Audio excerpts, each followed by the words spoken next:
Paz e graça para você ligado nessa emissora. Começamos agora o seu programa de reflexão, entrevistas e debates de todas as noites. Hoje, naquele formato especial que você tanto aprecia, que a gente chama de presidencial, com tempos definidos para as perguntas, respostas e comentários. De sorte que você vai ouvir os dois lados de maneira perfeitamente igual e vai poder tirar suas conclusões ao final do programa. O tema é uma passagem das Escrituras. A história do rico e do Lázaro, narrada no capítulo número 16 do Evangelho de Lucas. O tema é uma passagem das Escrituras, como muitas outras que o Senhor Jesus contou, para outros não. Nós queremos discutir, é ou não uma parábola e quais são as implicações de ser ou não ser uma parábola, quais são as implicações teológicas e também para a vida cristã, para a nossa fé, desse ensinamento do Senhor Jesus. Afinal de contas, essa historinha Jesus não contou para fazer os discípulos dormirem, até porque eles dormiam até quando não podiam, né? Então, quem vai discutir esse assunto conosco hoje são dois irmãos extremamente especiais, dois gigantes da fé, profundos conhecedores das Escrituras, que creem na inerrância das mesmas e que vão nos ajudar a contribuir, vão contribuir para o nosso entendimento desse texto. Pastor Carlos Augusto Vailate, da Igreja Evangélica Jaboque, paz e graça, seja muito bem-vindo. Paz e graça, Eber, paz e graça a todos os queridos telespectadores do Vejam Só, ao meu querido interlocutor, o Leandro, né? E novamente, obrigado pelo convite. Faz um tempinho que eu não vim aqui e quero, aliás, aproveitar e parabenizá-lo, a você, Eber, a produção do Vejam Só, a Angélica, enfim, pelo belíssimo cenário, bem diferente. Até quando entrei aqui me perdi um pouco aqui na entrada, mas parabéns, está muito bonito, viu? E você está doido para saber quem é o segundo convidado de hoje? É ninguém menos que o pastor Leandro Quadros, conhecidíssimo irmão da Igreja Adventista do Sétimo Dia, apresentador, né, da Rede Novo Tempo, um dos mais conhecidos e um dos mais requisitados pelas redes sociais do Vejam Só para estar aqui. Seja muito bem-vindo, paz e graça, pastor. Paz e graça, reverendo, é muito bom estar aqui nesse programa que eu gosto muito. Né? E uma satisfação estar contigo novamente e também com o professor Vailate, né? Uma honra estar aqui novamente com você. Professor, pastor Carlos Augusto Vailate terá agora 3 minutos para expor qual ponto de vista ele vai defender nos próximos blocos. Ok, Eber. Antes de qualquer coisa, eu creio que seria interessante nós dizermos, pelo menos dar uma palavra prévia sobre a importância desse texto. Existe um médico, organista, filósofo e teólogo alemão chamado Albert Schweitzer, que ele foi tão impactado por esse texto, ele foi tão mexido com esta narrativa, que ele acabou deixando de lado os estudos acadêmicos e tudo, e se devotou como um médico missionário na África, porque esse texto sobre o rico e o Lázaro o comoveu profundamente.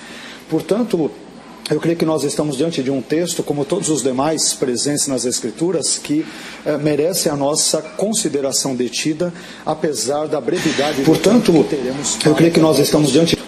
Mas tendo dito isso, normalmente, pelo menos nos últimos anos, Lucas 16, 19 a 31, ele tem sido normalmente visto como uma parábola.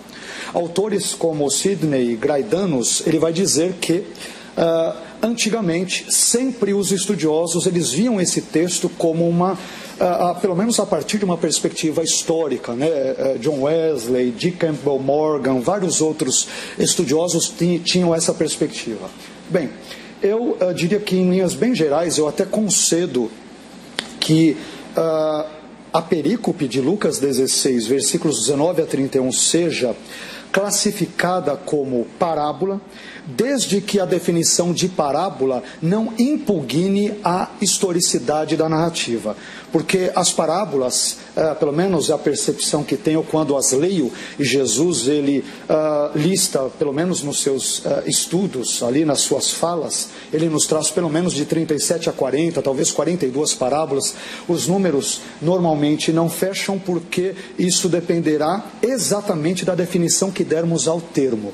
Então, os estudiosos concordaram em discordar entre si sobre o sentido básico de parábola, como em várias outras coisas em teologia. Então, eu diria que se nós entendermos que as parábolas têm um pano de fundo histórico, e que, portanto, elas não podem ser vistas como narrativas fictícias, lendárias, fantasiosas ou mentirosas, vamos assim dizer, mas elas são instruções comparativas que, com base num pano de fundo real e, portanto, histórico, visam trazer lições morais e espirituais. Eu diria que não me oponho a isso. Então, à medida em que nós avançarmos a nossa fala, claro que eu não vou entregar maiores detalhes agora no início, eu buscarei defender o porquê, até consinto com a possibilidade de definir o contexto como parabólico, mas não impugnando jamais a sua historicidade.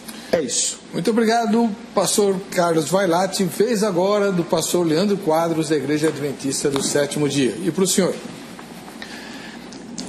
Nós cremos, reverendo, assim como o pastor Vailate, em parte, não é, de que realmente se trata realmente de uma parábola na perícope, né? A perícope, ali o bloco de texto de ideias, né, do capítulo 15 até o capítulo 17, são listadas uma série de parábolas, não é, para Cristo ensinar as lições morais e espirituais que ele gostaria de ensinar. Então, ali na perícope nós temos a parábola da ovelha perdida, da moeda perdida, e em alguns desses textos Cristo não começa realmente dizendo que isto é uma parábola, né? Então, aquele argumento, né, que muitos dizem, não é parábola porque o texto não diz parábola, não necessariamente isso é válido, porque a perícope demonstra, né, que Cristo está contando uma série de parábolas. O que eu difiro do pastor Vailate em relação ao seguinte, que a questão da historicidade, eu não creio que a historicidade ela seja real. Por quê? Porque os detalhes da parábola, eles contradizem algumas verdades veterotestamentárias. E contradizem, né, o ensino bíblico de que a natureza humana é holística e de que o corpo todo irá para o Hades e não simplesmente um espírito ou uma alma imortal. Nós vamos até ver aqui no relato, né, que o que é jogado no Hades não é um espírito desencarnado, mas é um corpo mesmo. Então, considerando inclusive esse background do Antigo Testamento, né, de que a natureza humana é holística, de que tanto o corpo será ressuscitado para fazer parte da eternidade, quanto o corpo será jogado no lago de fogo, não apenas a alma ou o espírito, nós cremos que Cristo aqui está se utilizando de uma crença, sim, popular, não é?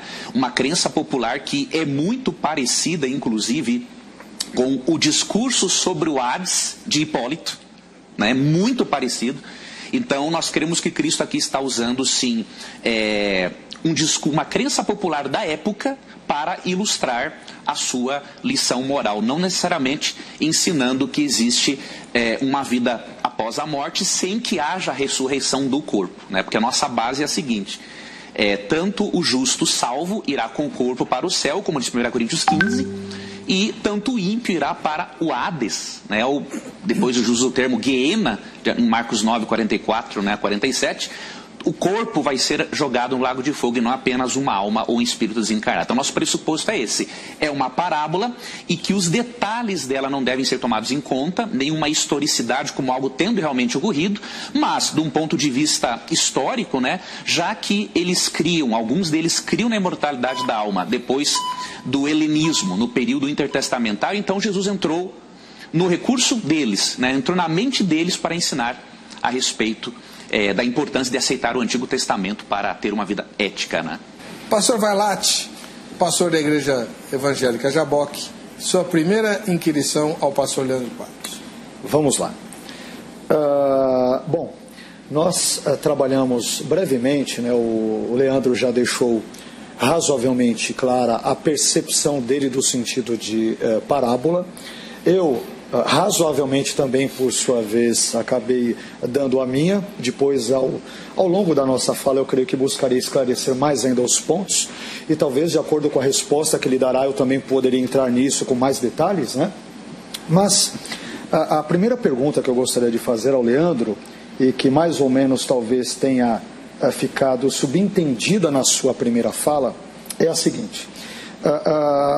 Leandro, o autor Bernard Brandon Scott, um estudioso das parábolas, ele definiu parábola como um mashal, a expressão hebraica mashal, de onde vem o grego parabolê, né, parábola, mas ele definiu parábola como um mashal que emprega uma breve narrativa de ficção para referenciar um símbolo. Você concorda com esta definição de parábola feita por Brandon como uma narrativa fictícia? Caso afirmativo, isso significa dizer que todas as parábolas de Jesus são irreais e que, portanto, ele se valeu de elementos fantasiosos e falsos na sua história? Esta é a pergunta que eu, em termos gerais, teria para dizer para você. Perfeito, pastor. O senhor compreendeu Então o senhor tem 3 minutos, então, para responder. Certo. Eu entendo, sim, pastor, eu concordo com ele, que a parábola tem a ver com uma narração fictícia, mas nem sempre. O contexto é o que deve determinar. E o que deve determinar se uma parábola é fictícia ou não? Na verdade, a maioria das parábolas de Cristo são histórias reais do cotidiano, né?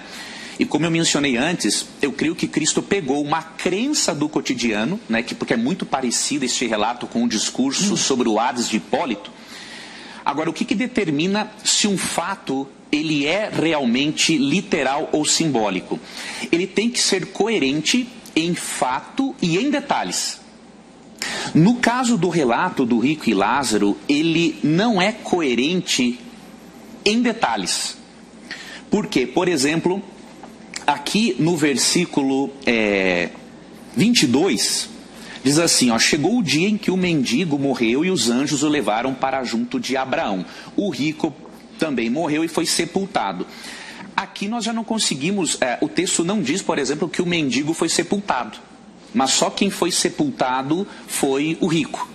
Então, não temos aqui como ter certeza se ele morreu e o seu espírito ou alma foi para o seio de Abraão, ou se o seu corpo todo foi para lá, como se pressupõe muitas vezes a ressurreição de Moisés.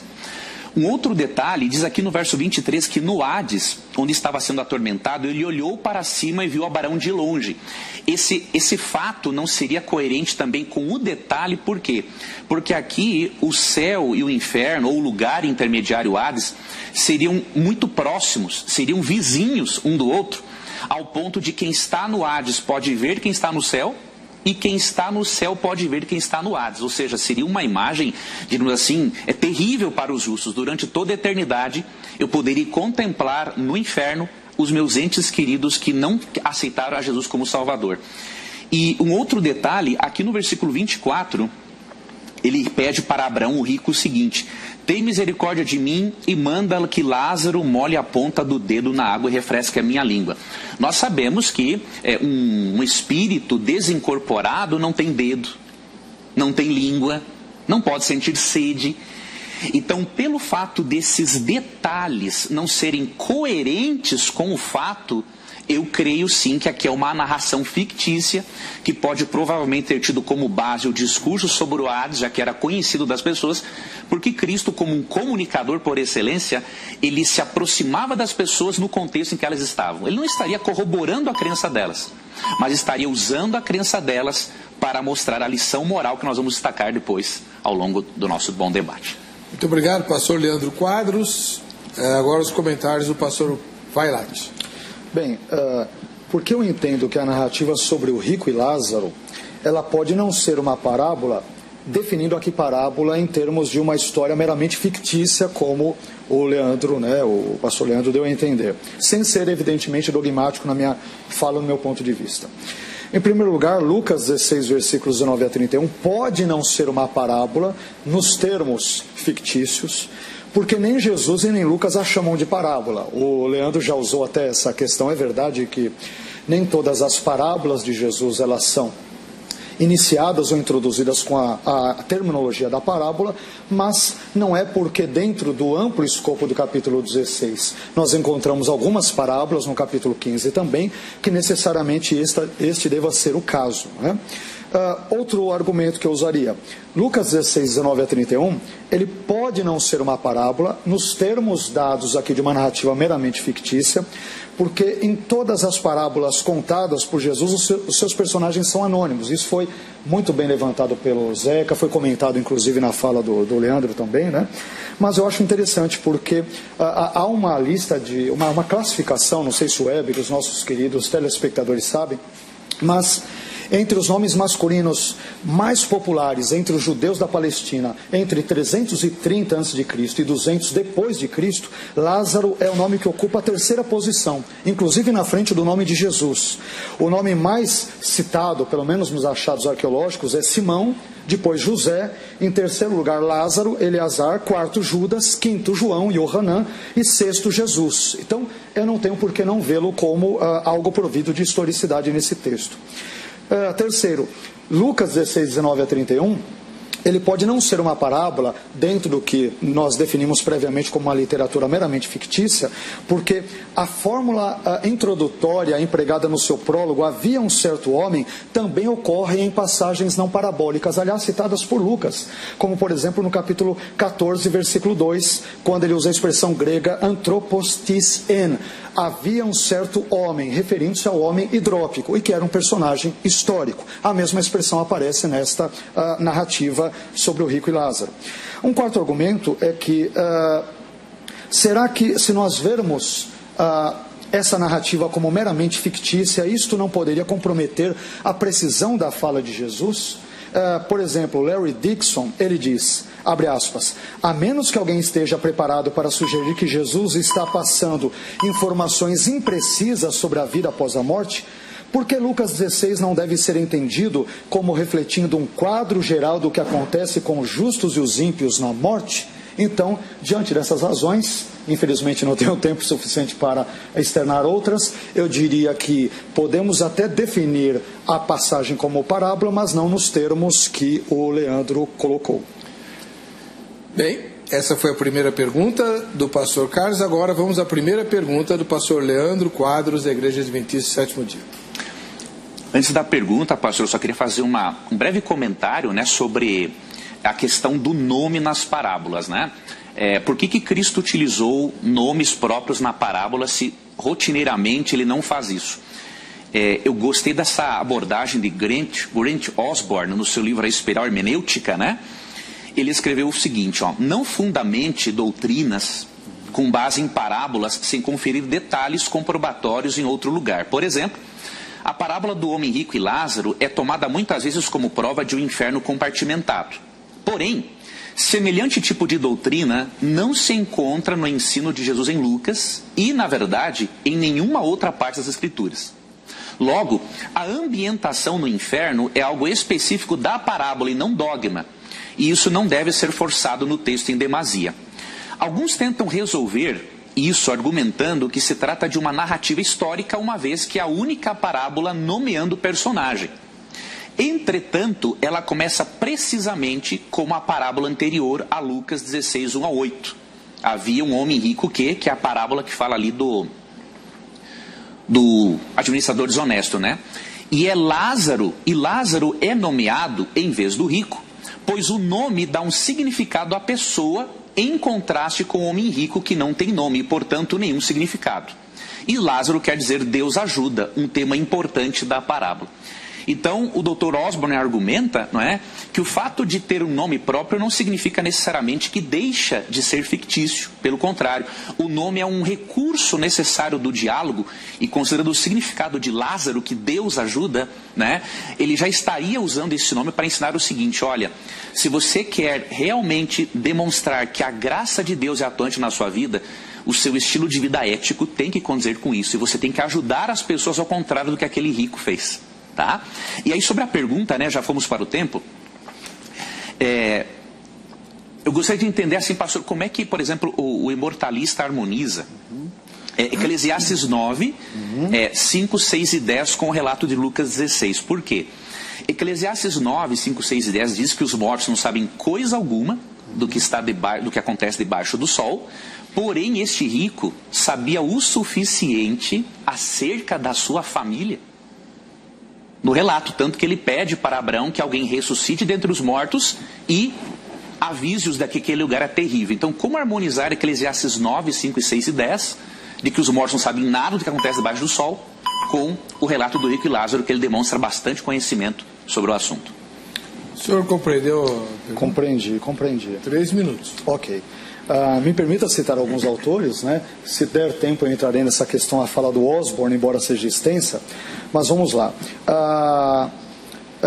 Knodel Jr., ele vai dizer na sua obra um estudo bíblico-filosófico do cristianismo e da cultura que ele produz, ele vai dizer o seguinte: nós reconhecemos hoje que a Bíblia fala fenomenologicamente, isto é, ela descreve as coisas como elas aparecem ao simples observador. Outro autor, Stephen Propp, ele vai dizer o seguinte: a Bíblia é frequentemente escrita em linguagem fenomenológica, ou seja, está escrita da forma como as coisas pareceriam a um observador. E aí, ao comentar Eclesiastes 9, versículos 5 a 10, exatamente os que você cita, ele diz o seguinte, na verdade, outro autor, que é Philip Johnston, pegando carona nessa mesma fala, ele vai dizer que todos, sem distinção, vão para o Sheol, para o mundo dos mortos, é parte da reflexão do Kohelet, isto é, do autor de Eclesiastes, sobre o absurdo da vida observável. Me permita agora explicar. Quando o texto diz, olha, tudo que vier para a sua mão faça, porque para a sepultura para onde você vai não há obra, ciência, nem indústria, nem sabedoria alguma, esta simplesmente é a linguagem fenomenológica. Porque quando nós olhamos evidentemente para um túmulo e vemos o corpo inerte, ora, aquele corpo não fala. Ele não ouve, ele não labora, ele não pensa, pelo menos da perspectiva do observador. Assim como nós usamos muitas vezes linguagem fenomenológica para várias outras coisas. Por exemplo, quando dizemos que o sol se põe. E na verdade, sabemos que a Terra que está ali no seu movimento de rotação, de translação, e não é o sol que está se movimentando. Mas uma linguagem simples, uma linguagem não técnica, não científica, numa linguagem acomodatícia, é que nós usamos esse tipo de linguagem. Então, textos como este, de Eclesiastes, textos como o do Salmo 6, que talvez você cite, Salmo 6, versículo 5, eles aparentam que naquele contexto, porque o corpo está inerte, logo o aspecto imaterial que compõe o indivíduo como um todo, ele também esteja inerte no chamado estado intermediário. Então, o texto não se presta a esse tipo de ensinamento. Quanto à perspectiva de Osborne, eu concordo com ele. Nós não podemos fazer um cavalo de batalha porque há citação de um nome aqui, outra citação acolá, mas no mínimo deveria nos chamar a atenção do porquê esta parábola de Jesus ela é diferente de todas as demais. E outro detalhe importante que envolverá próximas interações nossas, se o estado intermediário ele não existe, o estado intermediário consciente, porque Jesus ele passa 90% praticamente da parábola descrevendo algo que ele não existe, no qual ele não crê e que não diz respeito a nenhuma realidade pós-mortem das pessoas. Em resumo, eu diria isso. Muito obrigado, pastor Vailate. Pastor Leandro, seus comentários. Eu creio, querido pastor, que Eclesiastes é mais do que uma linguagem fenomenológica pelo seguinte: nós percebemos que ao longo do Antigo Testamento e no Novo Testamento, a crença da inconsciência na morte ela continua, né? Por exemplo, além do Salmo 6, verso 5, que fala que os mortos não louvam ao Senhor, o Salmo 115, 17, diz que eles descem à região do silêncio, nós vemos outros autores veterotestamentários e neotestamentários que usam a metáfora do sono, não é, para se referir à morte. Então, por exemplo, Jeremias, capítulo 51, 57 e também o verso 39, compara a morte a um sono. Daniel, capítulo 12, versos 2 e 2, compara a morte a um sono, inclusive no versículo 12 é dito que Daniel se levantaria no fim dos dias para receber a sua recompensa. Depois nós vamos para Jesus, em João 11, 11 a 14, e em Lucas 8, 52, Cristo usa também a metáfora do sono. Interessante, quando ele fala da morte de Lázaro, ele diz assim: o nosso amigo Lázaro adormeceu, mas eu vou para despertá-lo. Não usando o argumento do silêncio, que eu não creio que seja válido, mas quando Lázaro é ressuscitado e outras pessoas que Cristo ressuscita voltam à vida, nós não conseguimos ver nenhum insight, nenhum mínimo detalhe sobre a existência de um lugar intermediário. Seria mais do que normal que Lázaro pelo menos desse alguma informação de como era esse lugar intermediário. E aí seguimos para Paulo, 1 Tessalonicenses 4,13, ele compara a morte a um sono. 1 Coríntios 15, 23, ele também compara a morte a um sono. Então, eu sou da opinião, lógico, não é usar o argumento da autoridade, porque tem eruditos sérios que creem diferentemente do que eu vou apresentar agora, né? Eu sou da opinião do Oscar Cullmann, por exemplo, quando ele fala assim: o corpo, ele não é a prisão da alma, ele é o templo do Espírito Santo. O corpo, ele vai ser libertado do pecado e da maldade, vai ser glorificado. Então, eu não consigo, assim, harmonizar esta crença dualística ou tricotomista, né, com a crença bíblica. Vejo que é mais do que uma linguagem fenomenológica, porque você vê ao longo das Escrituras isso. Um outro detalhe que eu me recordei é Mateus 16, 27, né? Ali dito o seguinte, que Cristo virá dar a cada um segundo as suas obras. O que isso indica? Associando esse texto com Mateus 25, 41 a 46, o ímpio, ele receberá o castigo no lago de fogo depois da segunda vinda. Então, os justos recebem a recompensa por ocasião da segunda vinda, os ímpios são jogados no lago de fogo por ocasião da segunda vinda.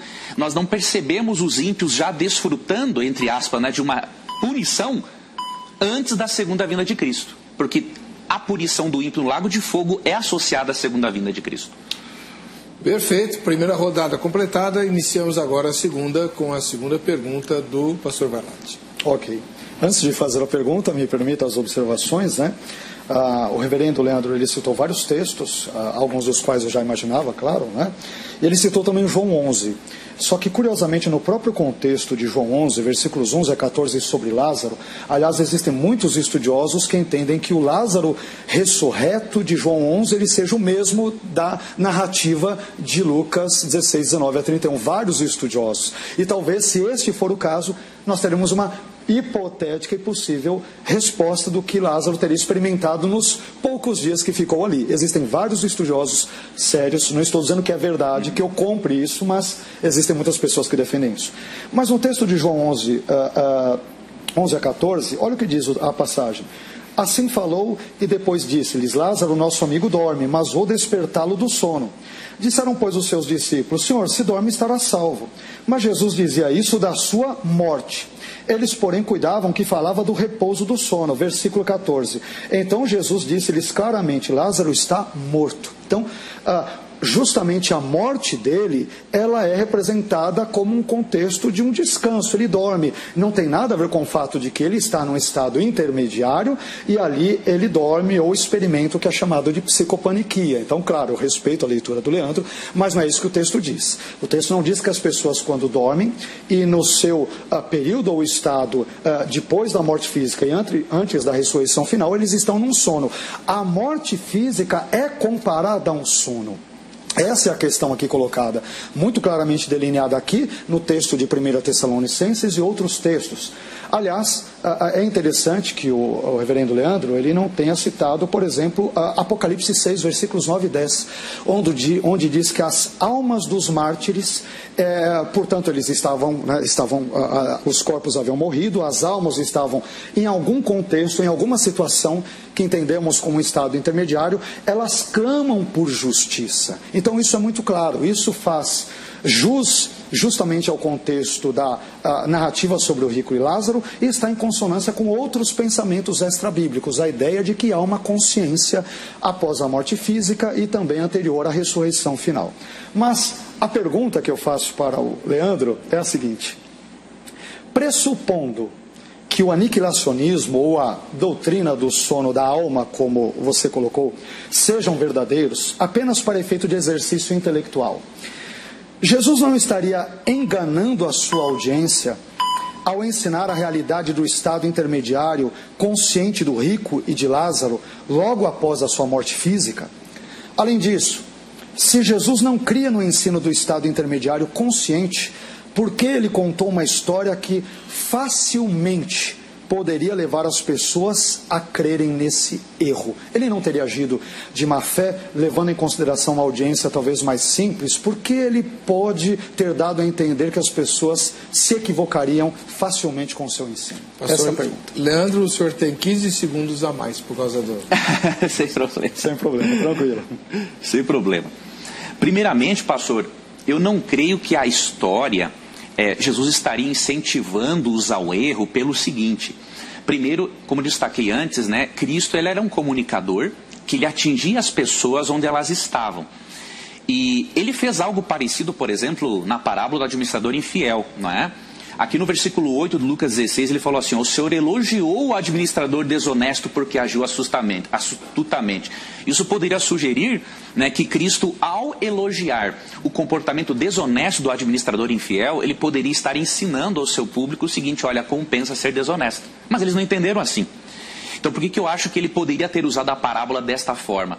Porque era um conhecimento muito básico para o judeu. Lógico, tinham judeus que criam na imortalidade da alma, mas a crença veterotestamentária, o texto bíblico que era conhecido por eles, não permitiria que eles entendessem o ensinamento de Cristo como um erro, né? Como, por exemplo, Cristo estivesse estimulando-os ao erro doutrinário, porque como era uma crença corrente e Cristo entrou na mente deles para alcançá-los, né? Eu creio que isso não contradiria esse fato. Outro aspecto é que, como conhecedores, né, do ensino bíblico holístico, né, da compreensão bíblica holística da natureza humana, de que o corpo não é a prisão da alma, mas o templo do Espírito Santo, eu não creio que Cristo, utilizando-se de uma história popular, pudesse atrapalhá-los, não é, em sua compreensão de um assunto que já era claro para a maioria, mesmo que não fosse para todos.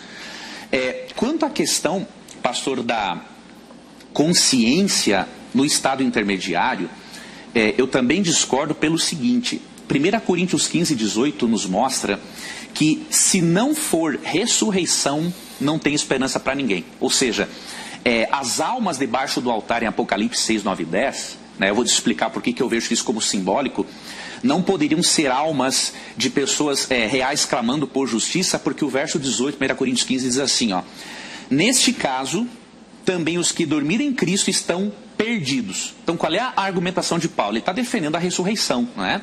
E ele fala assim, que se Cristo não ressuscitou, a nossa fé é inútil. E se não há ressurreição, os mortos em Cristo estão perdidos. Eu acho essa linguagem muito pesada para se referir a alguém que está pelo menos em estado intermediário. Porque se ele está no estado intermediário, ele não está perdido. Ele pelo menos está consciente, desfrutando de uma pequena recompensa, mas ele não está perdido. Agora, quando Paulo diz que o indivíduo que não ressuscitar está perdido, é porque realmente não tem consciência no estado intermediário. Ok, muito obrigado, pastor Leandro. Pastor Vailate, seus comentários. Ok.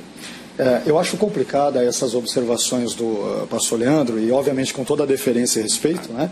Porque o texto de Apocalipse 6,9 é muito claro. João, ele vê as almas clamando por justiça.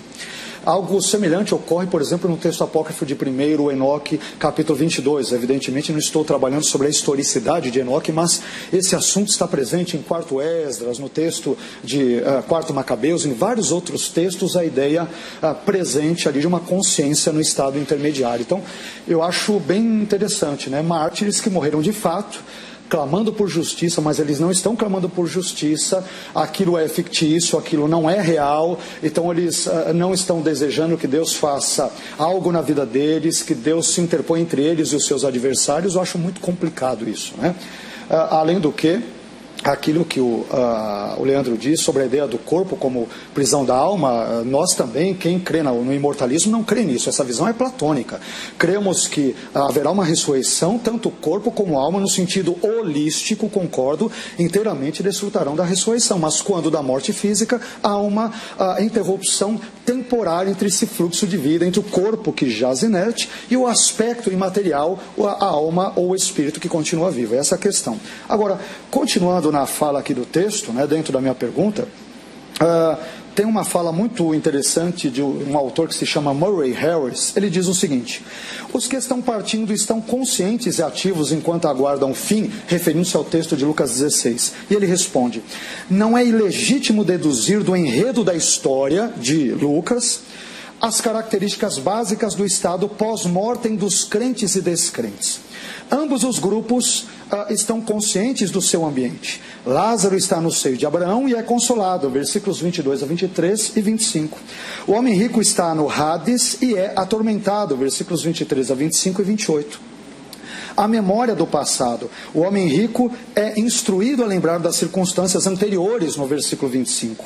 E ele também pode se lembrar de sua família e da atitude desta para com Moisés e os profetas, no versículo ou nos versículos 27 a 30. Além disso, diz Harris, todo o diálogo com Abraão sugere que os que partiram não apenas retiveram sua capacidade de raciocinar, no versículo 30, mas também ganharam agudeza de percepção, nos versículos 27 a 28. Significativamente, as mesmas três características, consciência, memória e racionalidade, podem ser deduzidas do apelo por vindicação proferida pelos mártires que descansam sob o altar na presença de Deus em Apocalipse 6, versículos 9 a 10, texto este que o Leandro ele vê simplesmente como sendo algo simbólico. Então, a grande questão é, se Jesus ele não acredita no estado intermediário, a sua audiência também não acredita, ou alguns deles acreditam, ele não, qual o sentido de trazer um ensino dúbio ou impreciso quanto a algo tão importante na nossa vida além?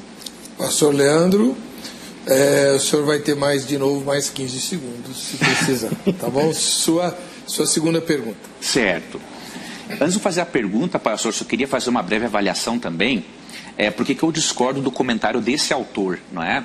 Porque ali em Lucas 16, nós não vemos almas indo para o seio de Abraão, uma alma indo para o seio de Abraão, e nenhuma alma indo para o Hades, nós vemos o corpo inteiro.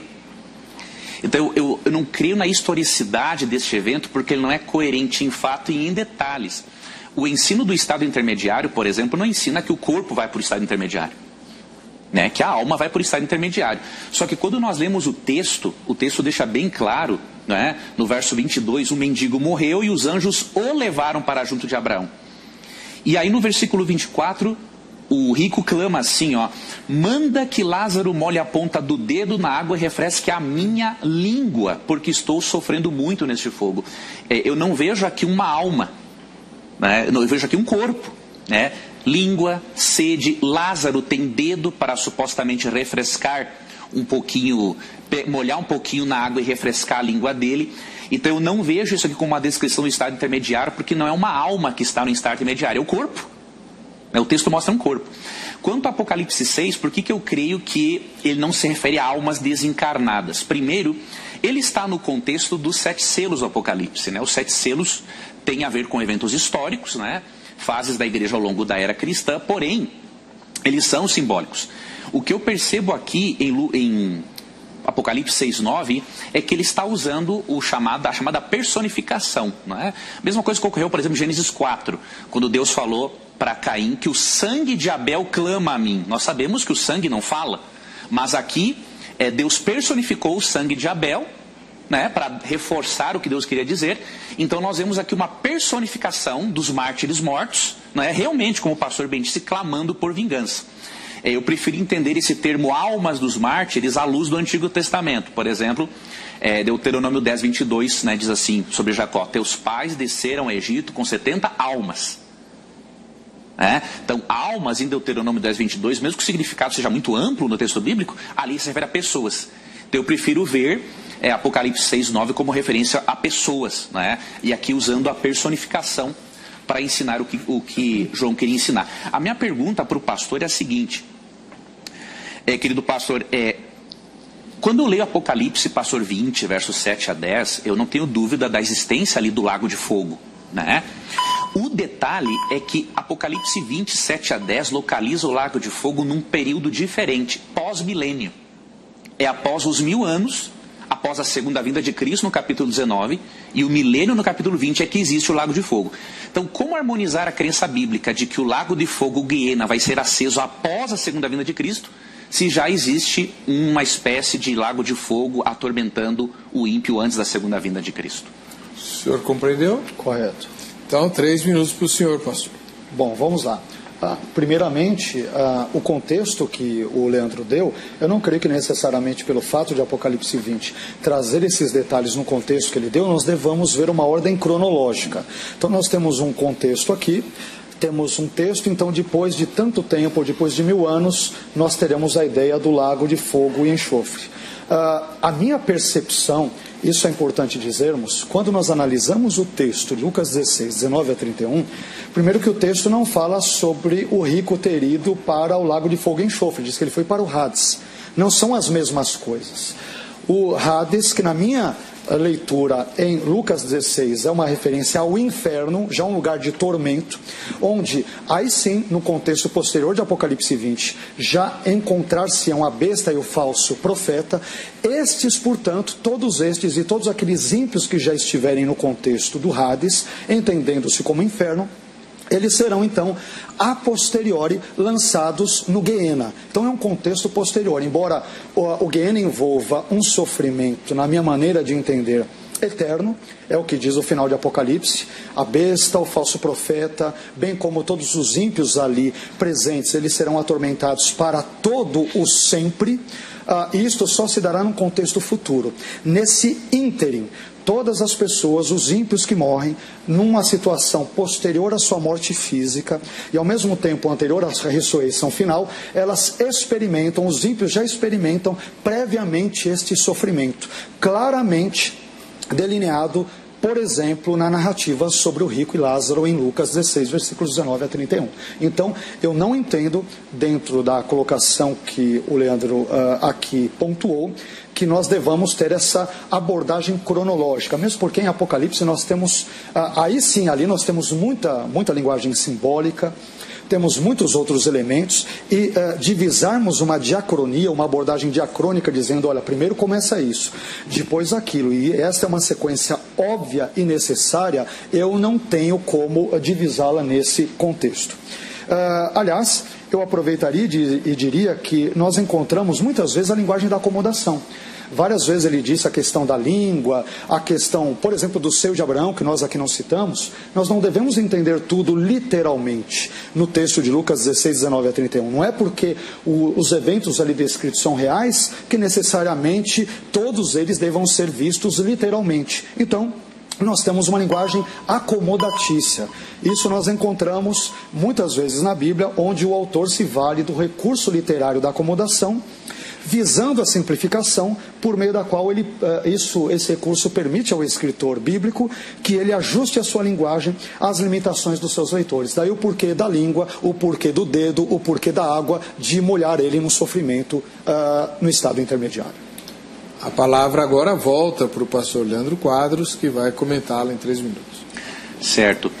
Eu concordo com o pastor quando o pastor falou que nem sempre realmente o Apocalipse segue uma ordem cronológica dos eventos. Mas por que eu creio que há uma ordem cronológica entre Apocalipse 19 e 20? É pela informação que nós temos em Mateus 25, 31 a 46. Então, por exemplo, no verso 31, diz assim, ó: quando o Filho do Homem vier em sua glória, com todos os anjos, assentar-se-á em seu trono na glória celestial. Todas as nações serão reunidas diante dele, e ele separará umas das outras, como o pastor separa as ovelhas dos bodes. Então vemos aqui volta de Cristo.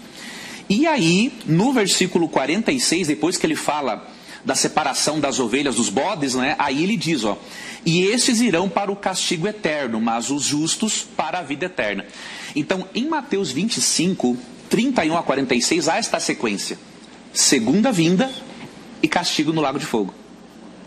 Então, por esta sequência existir aqui no Evangelho de Mateus, eu consigo ver perfeita lógica nesta sequência apresentada no capítulo 19 e no capítulo 20. O capítulo 19 descreve a segunda vinda, capítulo 20, milênio, depois do milênio, ressurreição dos ímpios, jogados no lago de fogo para serem castigados. Então eu percebo esta coerência, essa sequência cronológica, porque Mateus 25 me dá apoio sobre isso.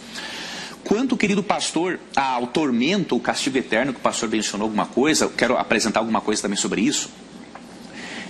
Eu creio que existem 2 extremos no meio cristão. Existe um extremo do aniquilacionista em pensar muitas vezes que todo ímpio vai ser destruído como palha. Eu acho isso que é um extremo de alguns aniquilacionistas. Outro extremo, eu creio, que existe também por parte dos imortalistas, de crer que todos os ímpios vão receber a mesma pena no inferno. O que eu quero dizer com isso? Nós cremos, pelo menos eu creio, e na Igreja Adventista e outros aniquilacionistas, na gradação de castigo. Nós cremos, por exemplo, Lucas 12, 47 e 48 diz que no juízo alguns receberão muitos açoites e outros poucos açoites. Então o que isso significa? Deus não vai, por exemplo, punir no inferno eterno um ladrão de galinha que não se arrependeu e Adolf Hitler, que matou mais de 6 milhões de judeus. Nós cremos que a pena tem que ser proporcional à impiedade do indivíduo. E quando fala em castigo eterno, nós entendemos que o castigo é eterno, não na duração, mas nas consequências. Né? Um exemplo disso eu encontro aqui em Judas 7. Vamos ver se dá o meu tempo de eu ler esse texto. Não vai dar tempo. Judas 7 diz que a destruição de Sodoma e Gomorra é um exemplo do fogo eterno que os ímpios vão sofrer. Então, depois dessa proporcionalidade de castigo, uns vão queimar mais tempo do que outros, sim, para pagar por sua pena. Eu creio que se cumpre Romanos 16:20, que diz que Satanás é esmagado, Malaquias 4:1-3, que os ímpios se descerão em fumaça, e o Salmo 37:20, na verdade em cinzas, e o Salmo 37:20 se descerão em fumaça. Então, resumidamente, essa é a nossa crença. Bom, o senhor acabou usando os 15 segundos. Isso. Muito obrigado, a gente vai para o intervalo. Na volta, os dois debatedores terão cada um 5 minutos para fazer as suas considerações finais. Muito bem, esse será o quadro final, né, o bloco final do programa Vejam Só, que hoje discute a passagem de Lucas 16, que narra a história sobre o rico e Lázaro.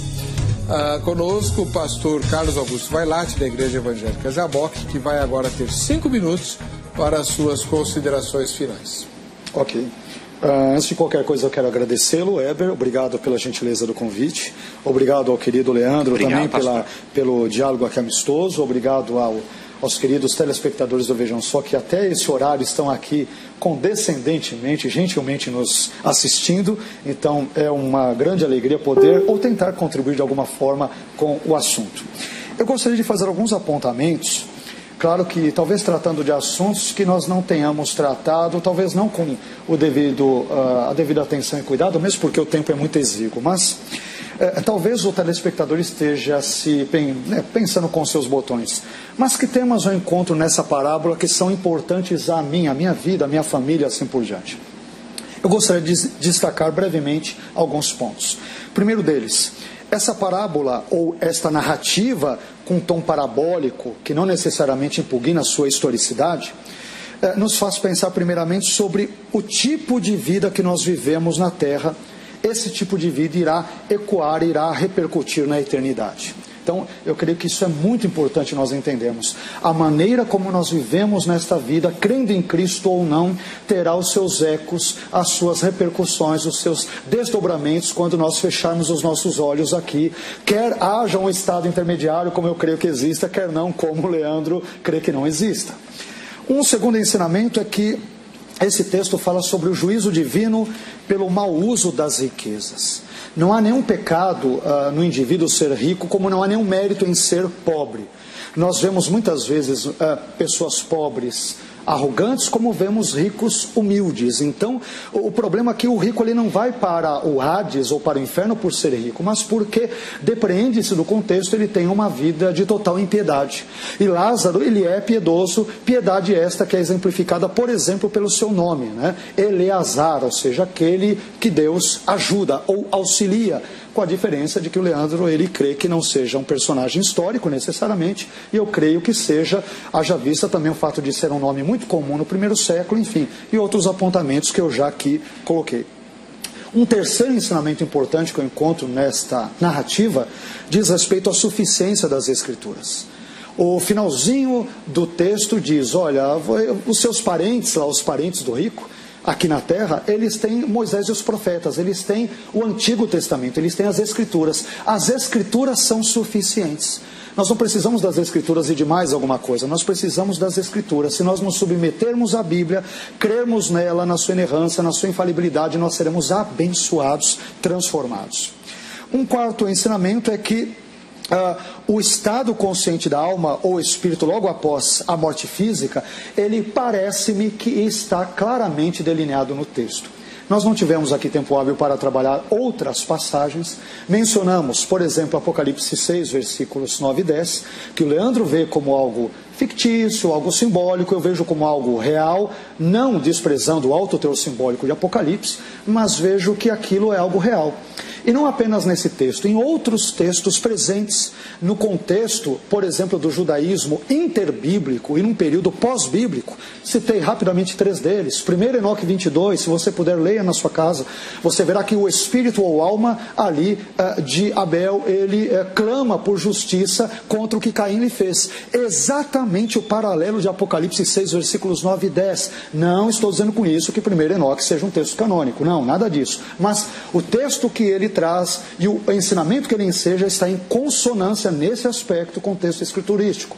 Você poderia depois ler a 4º Esdras, capítulo 7, poderia ler o texto de 4 Macabeus e vários outros. Mas um outro texto, uma outra ideia ou noção que eu encontro aqui, e que brevemente quero citar, e já a ensejei no início aqui da minha fala nesse bloco, é que o tempo da nossa duração de vida terrena é a única oportunidade que temos de nos arrependermos dos nossos pecados, a fim de que desfrutemos do banquete messiânico futuro, tal como Lázaro preliminarmente o experimentou no contexto do seio de Abraão. O seio de Abraão, claro que nós não entendemos ele como sendo algo físico, não é que Lázaro estava reclinado ali no peito de Abraão, mas ele tem um sentido muito comum na cultura judaica de não apenas proximidade, mas era o lugar dado, por exemplo, no triclínio, na mesa do contexto do Novo Testamento, às pessoas importantes. Então, o tempo que temos para nos arrependermos dos nossos pecados, entregarmos a nossa vida a Cristo, é esse tempo. Então você que está nos assistindo, se você ainda não crê em Jesus, que você busque fazê-lo, que a graça de Deus penetre no seu coração e que você se entregue a Ele enquanto ainda é tempo. Amanhã pode ser tarde demais. Deus abençoe. Amém. Pastor Leandro Quadros, da Igreja Adventista do 7º Dia, suas considerações finais. Eu gostei muito, reverendo e professor Vailate, dessas considerações, porque realmente você percebe em Lucas 16, ali dos versos 29 a 31, que o final, o desfecho da parábola é o seguinte: olha, se você quiser conhecer o caminho da salvação, aceite as Escrituras, o Antigo Testamento como sua regra de fé e prática, e tenha um estilo de vida ético que demonstre que a graça é uma realidade na sua vida. Então, é um convite para nós aceitarmos toda a Escritura. Isso é uma mensagem importante para muitos irmãos evangélicos que às vezes creem, não é, que o Antigo Testamento foi abolido, mas na verdade Jesus destaca a importância do Antigo Testamento para nos mostrar o caminho da salvação e o estilo de vida ético que uma pessoa salva pela graça precisa ter. Outro detalhe, eu destaco também um pensamento de Roger Olson, no seu livro História das Controvérsias, na teologia cristã. Ele diz assim que muitos cristãos, não foi o caso do pastor Vailate aqui e de outros com quem eu já debati, mas muitos cristãos falam mais da mobília do céu e da temperatura do inferno do que na doutrina bíblica da ressurreição do corpo. Então isso deveria ser uma advertência para nós. Isso é legal. Não é? Falarmos mais da doutrina da ressurreição após a volta de Cristo do que da mobília do céu ou da temperatura do inferno. E um terceiro aspecto que eu queria destacar eu não creio que ali seja uma história verídica, de uma pessoa indo para o Hades para sofrer eternamente, porque 1 João 3,15 diz assim, que o homicida não tem vida eterna em si. E Apocalipse 22:2 diz que a árvore da vida é só para os justos. Então, para esse rico ser atormentado eternamente no inferno, ou os ímpios no lago de fogo, eles terão que comer da árvore da vida. E eu não vejo um texto bíblico que mostre que o ímpio vai comer da árvore da vida para ele poder ser atormentado eternamente. Por isso que eu vejo mais lógica na proporcionalidade do castigo. Cada ímpio com o corpo, como vimos na parábola, não era uma alma, não era um espírito, o corpo foi jogado no Hades. Cada ímpio é jogado será jogado no Guiena pós-milênio, vai sofrer a penalidade proporcionalmente às suas obras e à rejeição que fez a Jesus Cristo, e aí sim vai poder se cumprir Apocalipse 21:4, que diz assim, que Deus enxugará dos olhos toda lágrima. Eu não vejo como se cumprir esse texto de Apocalipse 21:4, se em algum momento na eternidade eu lembrasse que aquele ente querido que eu tanto amo está sendo atormentado no inferno. Então eu creio que se Deus vai secar dos olhos toda a lágrima, é porque após a punição proporcional às obras do indivíduo, ele vai aniquilar totalmente o ímpio. Então convidamos, né, pastor Vailate, convidamos você, estude a Bíblia, extrai essa lição da parábola e, como disse o pastor Vailate, aproveite a oportunidade de salvação hoje, né? Enquanto você e eu estamos vivos, nós temos a oportunidade de salvação. Quando morremos, entre aspas, Jesus Cristo já voltou para nós. Então hoje é o dia da nossa salvação, como diz 2 Coríntios 6, verso 2. Muito obrigado, pastor. É um privilégio dirigir um debate, né, com dois irmãos tão sábios, tão versados das Escrituras e tão humildes, né? Pastor Carlos Augusto Vailate, da Igreja Evangélica Jaboque, pastor Leandro Quadros, da Igreja Adventista do Sétimo Dia. Recebam a nossa gratidão. Obrigado. E eles estão à disposição dos telespectadores e das telespectadoras por intermédio do contato que foi publicado no facebook.com/programa Vejam Só. Vamos ver o resultado da enquete? A maioria, mais ou menos a maioria, né? Bom, maioria sim, mas não tão expressiva, crê que se trata de uma parábola. Tá bom. A gente vai se ver no próximo Vejam Só. Até lá.